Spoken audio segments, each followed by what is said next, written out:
ഇന്നത്തെ സുവിശേഷത്തിലെ അവസാന വചനം.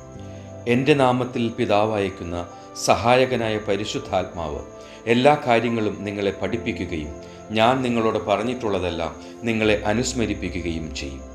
നമ്മുടെ വിശ്വാസയാത്രയിൽ നമ്മൾ ഒറ്റയ്ക്കല്ലെന്ന് ഇത് നമ്മെ ഓർമ്മിപ്പിക്കുന്നു. പിതാവ് അയച്ച ഈ സഹായകൻ നമ്മുടെ ഹൃദയങ്ങളെയും മനസ്സിനെയും പഠിപ്പിക്കുകയും പ്രകാശിപ്പിക്കുകയും ചെയ്യും. ഇത് ആത്മീയ മാർഗനിർദ്ദേശം തേടേണ്ടതിൻ്റെയും ദൈവത്തിൽ നിന്നുള്ള ജ്ഞാനവും പ്രചോദനവും സ്വീകരിക്കേണ്ടതിൻ്റെ പ്രാധാന്യത്തെ എടുത്തു കാണിക്കുന്നു.